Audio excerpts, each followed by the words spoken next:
Good afternoon, and thank you so much for joining me for TPA-PT's So You Want to Be a Tutor series, part one, going from teaching to tutoring. For those of you who don't know me, my name is Robin Sadie. I have an EDD in STEM education. I am also a TPA-PT board member and associate director of tutor training.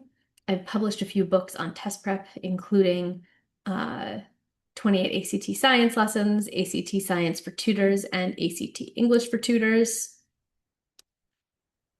And when I'm not doing test prep, I am also a spouse, parent, Pokemon expert, and sustainability enthusiast. Today we are going to cover how tutoring differs from teaching, how to develop your background knowledge in the subject area or areas that you will be tutoring, how to find students, and how to plan for tutoring sessions. First, how does tutoring differ from teaching?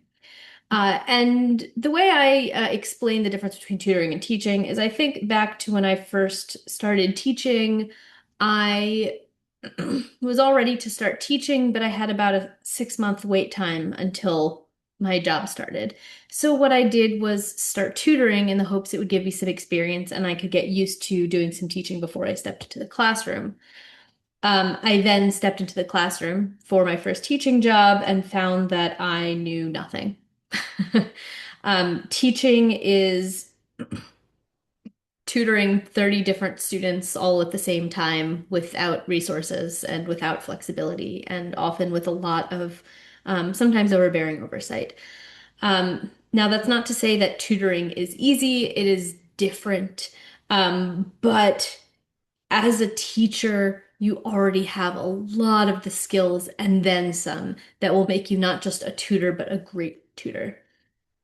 Teaching often prioritizes new information. It is often done in a larger group, sometimes up to 30 or more. It can be public or private, and certification may be required in many places. Tutoring, on the other hand, um, is not necessarily focused on new information. It can support classroom learning, so it can be a review of information learned in the classroom. It can also be focused on test prep or uh, classroom test prep or standardized test prep. It can be one-on-one or in a small group. Sometimes it can be in a larger class as well. It is usually private, which means the students themselves or the students' families are paying directly for the tutors. Quality of tutoring can vary because there is little to no industrial oversight. There's no licensing body that's required for any sort of jobs. And tutoring is often a choice, whereas public education is legally mandated for students in the US. Tutoring is not. And so it is a student's and their family's choice whether they will hire a tutor and receive tutoring.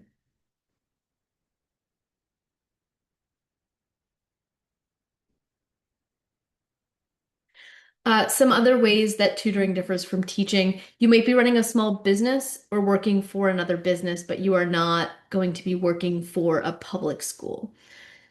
That might mean you have to manage aspects of the business that you wouldn't as a teacher, keeping track of financials, communicating, scheduling. It also means that clients have full control over who they hire, and this is probably one of the biggest challenges of getting started as a tutor, which is you don't just automatically have 100 students assigned to you. You will have to find those students. Or if working for another business, you will have to build a relationship with this other business so that you have access to their students. You may be scheduling and collecting payment directly. This can be great because you can schedule the way that you would like. For example, I find that tutoring gives me a lot of flexibility to um, spend time with my family and be around for important events for my children.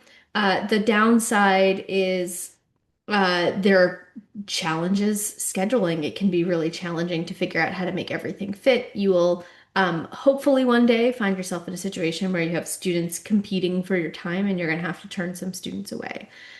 Collecting payment, similarly, advantages and disadvantages. The great part is you can set your own price. You can decide what your time is worth. The disadvantage is what do you do if a student doesn't pay you? What do you do if a student cancels last minute? And these are all things that you will have to consider when going into tutoring. As I mentioned previously, there's no industry oversight besides word of mouth and reputation. This can make it challenging to find students in the first place, but it also means that once you build up that reputation in a community, you might have students banging down your door. You might have a business that runs itself. And then tutoring is also more removed from school politics. That's one of the main reasons that I left the classroom after 8 years.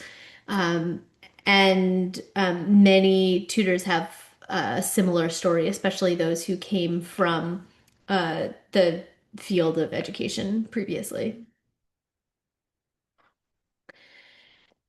That's a little bit of an overview on tutoring. Now we're going to talk about developing your background knowledge. You're going to want to start by figuring out what you already have. Don't reinvent the wheel. What are you great at already? What is your current area of expertise? What do you have a degree or degrees in? What do you have experience teaching in? What interests you? Maybe you're actually an American history buff, even though your background is in science. And that's something that could make you a great AP US history tutor because you either have the background knowledge or are willing to, or will enjoy doing the legwork, for getting there. And then what skill level is your expertise? Are you able to tutor at a middle school level, a high school level? Is it high school academic or honors or AP? Is it graduate level? You'll want to consider when building your business, how you structure your price. Are you going to advertise that you are capable of tutoring at an AP level, at a college level, even if that requires extra work, maybe an extra hour on your time each week to review the material to brush up on it? Or are you going to pick only material that you can just show up and be good to go right away? You'll also want to consider areas of need, and that's going to vary geographically. It's going to vary throughout the year. There's pretty much always a demand for SAT and ACT prep from year to year, although it has changed a bit as test optional came and mostly went. And so if you do not always already have experience in SAT and ACT and you're up for it, it is a really good space to be in. There are a lot of students and there are constantly new SAT and ACT prep students every year. There are going to be more students. It will vary throughout the year, though, and that could potentially be challenging if you're looking for a more consistent income stream, because for the most part, they're short-term contracts, and you're going to be working with a student for 6 weeks, 8 weeks, 12 weeks, occasionally for more than a couple months, maybe 6 months at the most, but it's not the same as seeing an academic student every single week for the entire year and knowing that that source of income is there steadily. This time of year, for example, January into February tends to be a little bit less busy because there are fewer tests offered. But March, April, May, and then through the end of the summer, July, August, September, tend to have the opposite problem. And if that's an area that interests you, you'll start to learn the ebbs and flows of the test prep industry. AP sciences tend to be in very high demand. This is something that if you can build a relationship with a student um, and secure a weekly tutoring session, that's great.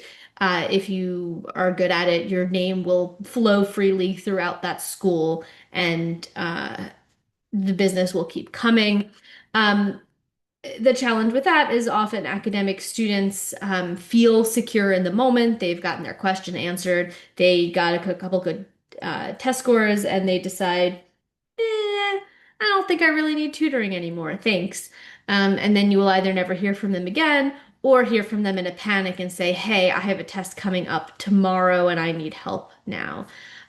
You will most certainly experience all of these things at some point in your career if you choose to pursue tutoring. And you'll need to decide for yourself how to approach that and what your policies will be around that. There's also often a demand for elementary age reading tutoring as elementary school can be scary. As a parent, I am an elementary school parent, and I am constantly worried whether my kids are keeping up. And there are a lot of parents out there who are looking to give their kids a little bit more help in especially elementary age reading, literacy, writing, and related areas. You'll also want to consider your own interests and ability to learn new content.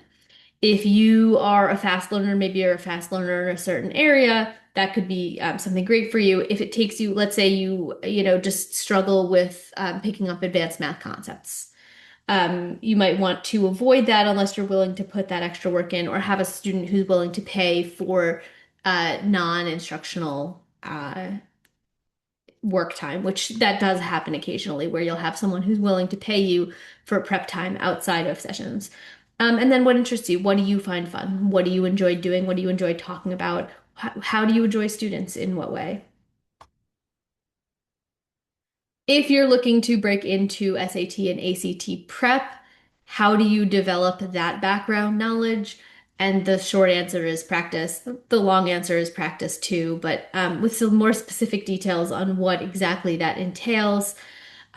Your official practice tests are going to be the bread and butter of your own prep as well as your students' prep once you begin tutoring. That is the best way to learn this test. And all of the other information out there, all of the other information on this list has come from people taking practice tests, taking all of the practice tests, taking practice tests from the last several decades, over and over again, seeing how the two tests have changed over time, seeing the recent changes, learning the pattern, learning the ins and outs. And that is, first and foremost, the best way to develop that knowledge.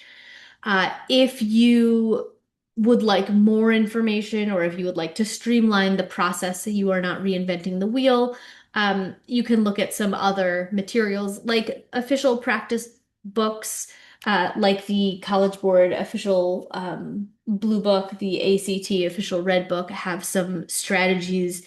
They are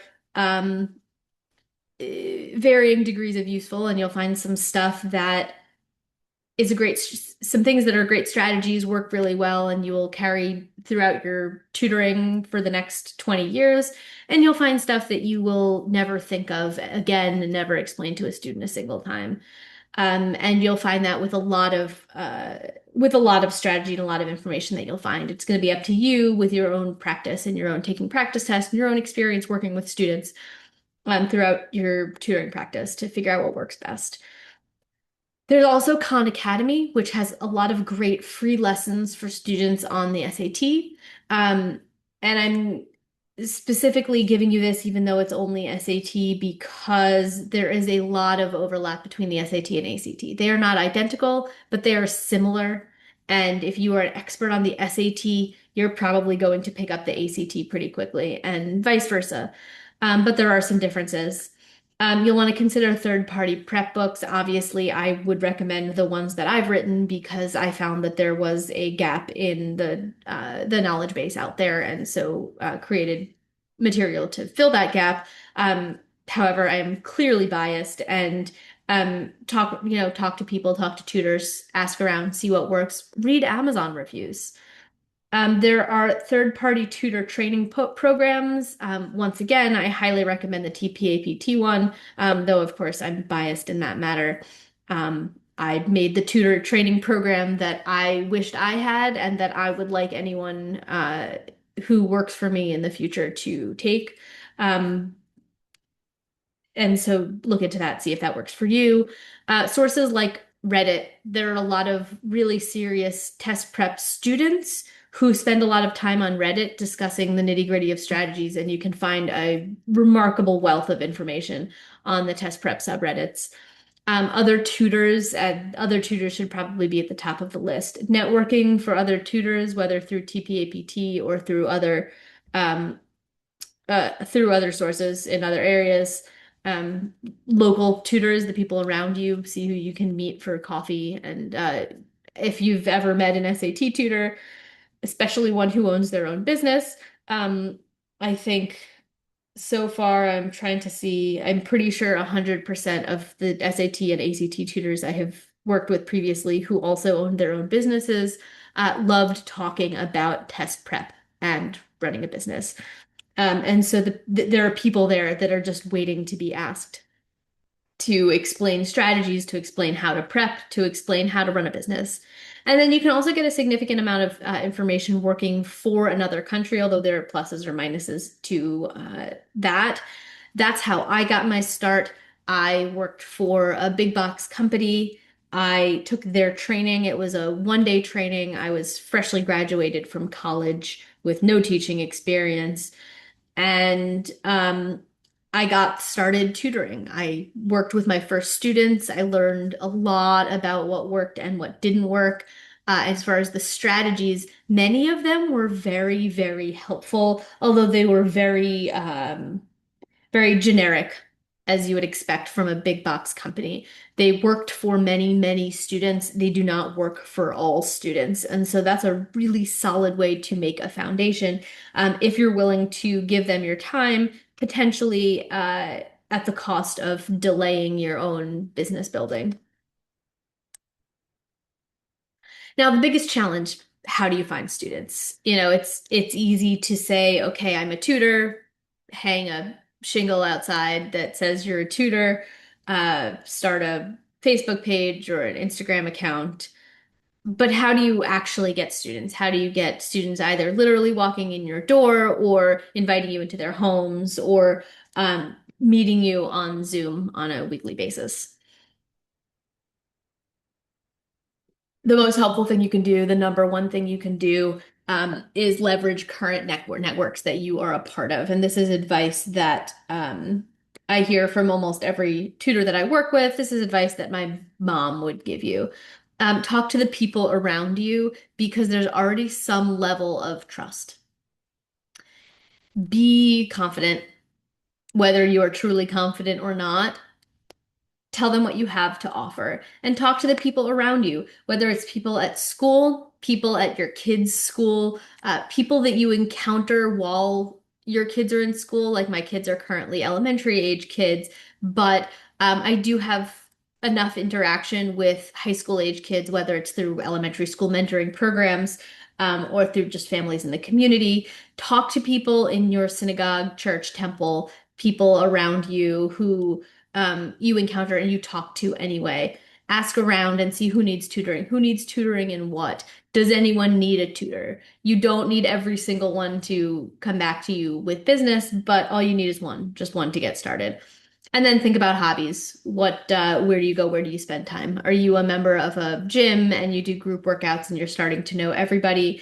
Are you part of community theater and you are hanging out with people at rehearsals? And some of them have students who are in high school or who know high school students, if that's the age you're targeting, if test prep is the age that you're targeting. Talk to local guidance counselors. I've known many tutors who will visit the local high school guidance department with a gift basket every year just to say hi, just to remind them that they exist, to give them names.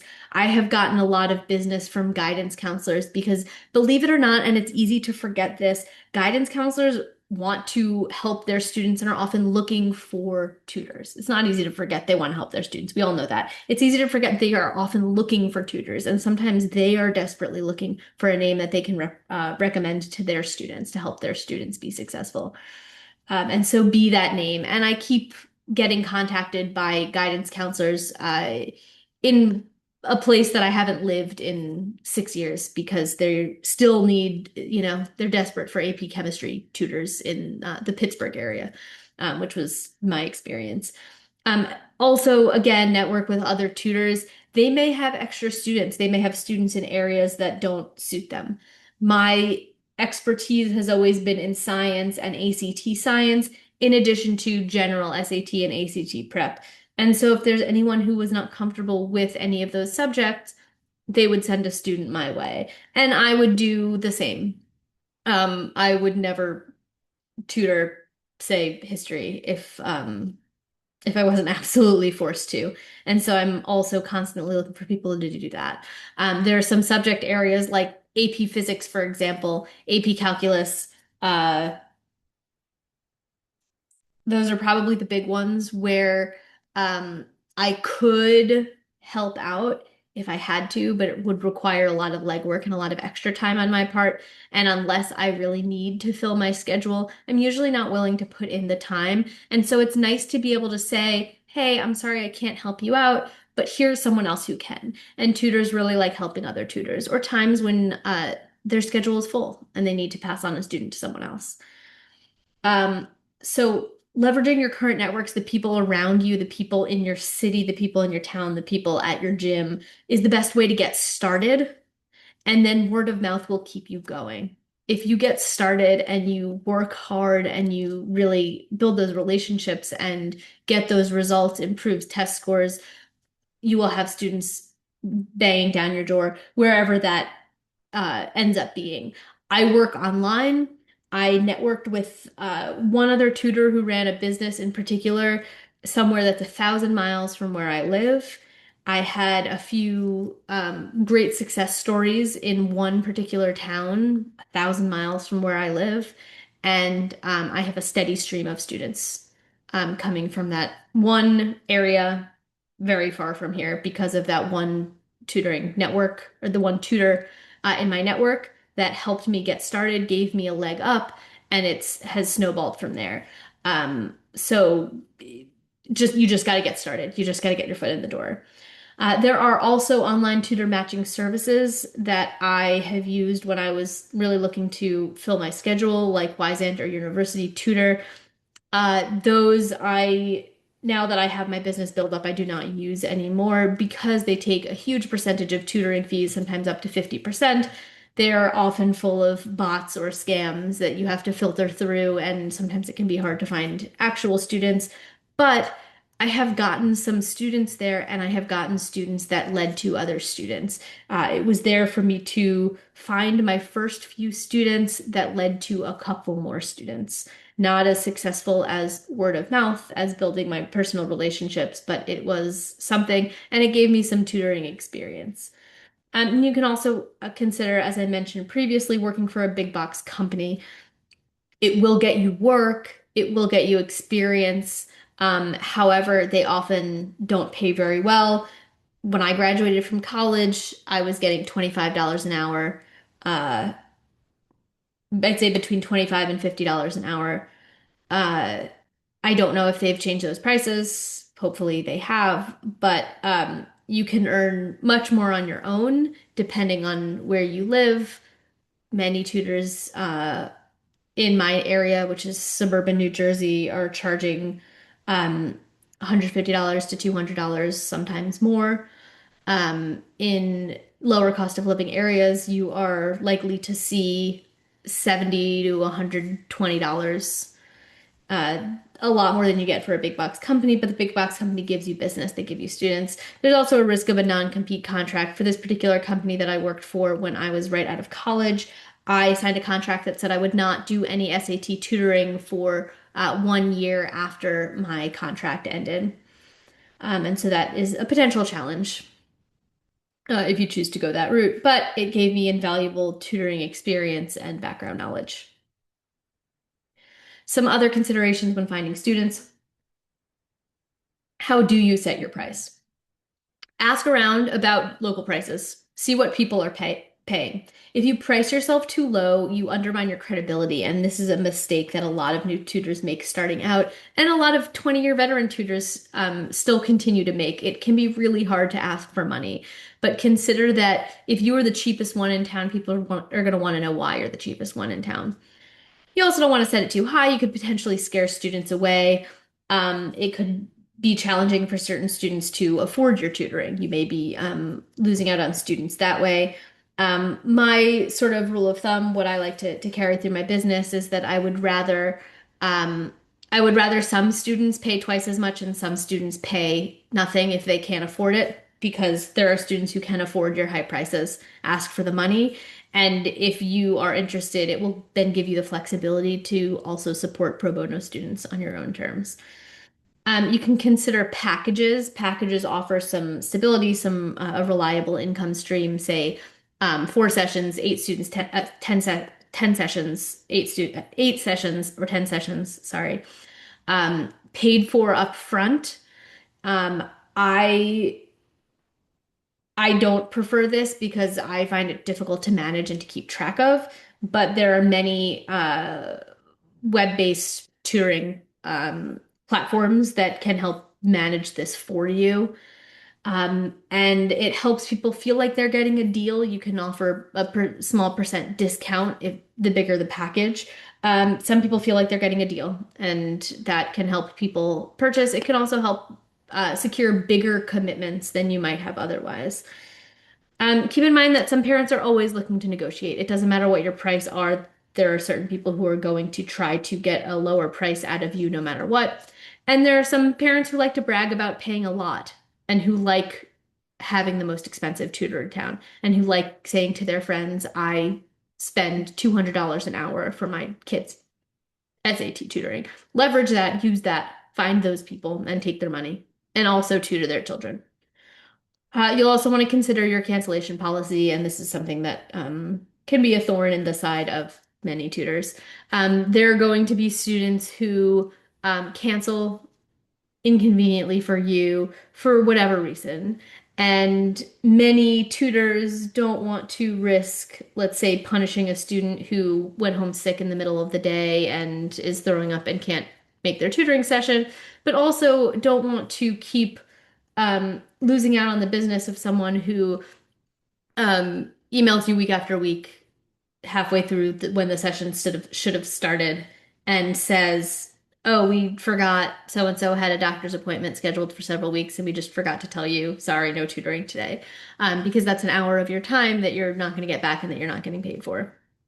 Many tutors have a 24-hour or 48-hour cancellation policy that if you don't cancel in that time, you owe the cost of the session or you owe a cancellation fee of $50. And then, of course, it's up to you to decide how you want to implement that and whether anyone, gets a freebie because of a mistake, because of an illness. And lastly, I wanted to talk a little bit about how to plan for tutoring sessions. You want to plan for tutoring sessions in a similar way that you would plan for teaching, but usually it is far less labor intensive and far more tailored to the individual student. Before a lesson, you're going to want to um, start by just making a plan. You can use a template, and I have a template on the next slide just as an idea. You can plan in a notebook, you can plan in a spreadsheet, you can plan on a Google Doc. You'll want to figure out what you will need to know for the session. Sometimes you don't know in advance. But if you do know in advance, do you need to review any material? You'll want to then actually review the content, potentially with the same or resources from students, potentially not. You want to consider as you're doing this, you're also finding good resources that can help the students too. And then you'll want to find additional practice resources or activities for the student. If what you found maybe taught you the material well, but you don't think is going to be accessible to the student, figure out how you can modify it or how you can find better resources that will help the student. Um, Additional helpful resources can be things like Googling helpful diagrams and illustrations, not necessarily something you want to be doing during a session. If you want to make the best of your time, figure out ahead of time where are those really helpful materials. You'll want to Google assignments and worksheets, find practice. You don't have to create practice. There's so much material out there available for the taking. Find them ahead of time and just look through them. See, are they high quality practice assignments? Is there an answer key? And is the answer key accurate? Use YouTube to review content, both for yourself and recommending for the student to review. You can find really helpful explainers or contextualization videos. There are some students who have no problem with the content, but just don't pay attention in class because they can't relate to the material. They find it totally useless and irrelevant to their lives. Can you find a cool video that contextualizes the content that helps engage them? Can you find a video that explains it better than you can and give that to them for extra review after your session? You can use lessons and practice questions from Khan Academy. I love Khan Academy. It's a free site. They cover Most school subjects, K through 12, it's pretty great. They have whole lessons, they have practice tests. It's not very thorough, but they do have a lot of material there and little bits of practice. Uh, or you can find assignments on interactive third-party websites. Those often will cost money though, and so you'll want to consider what you are using and what works for you, what helps build up your practice, because sometimes it might be worth spending the money on third-party websites. If it's something like SAT, ACT prep, you're going to learn the content very quickly, and so you're probably going to spend less time finding material for yourself.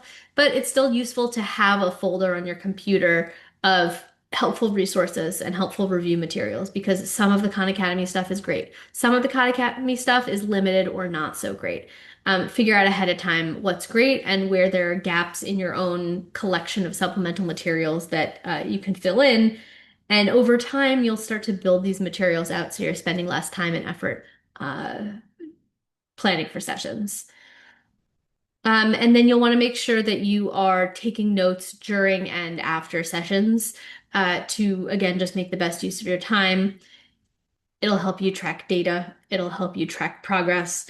Um, you'll find a template that works for you. You'll probably alter it over the course of your career as time goes on, depending on the subject that you're working on. I have a spreadsheet that I use that has, I'm looking at it right now, that covers uh, I keep track of a student. I have some information about them personally that I collect during our first session, like what they like to do for fun, something they're really good at. Do they have an after-school job? What do they do? Are they on any sports teams or any after-school clubs?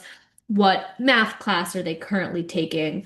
What do they, do they like to read for fun? What test prep have they done? Where do they want to go to college? What are their goals? And then session to session, I track things like um, how did their homework go? If they took a practice test, what was their score? If they had a test in school, how'd they do on it? How confident are they feeling on what they've done in school recently? What patterns I noticed on the homework, on their practice test? What material we covered during a session? And then any notes for next time because of all of the times that I have said, oh, we'll cover this next time, and then I would completely forget. Writing it down makes a huge difference for me.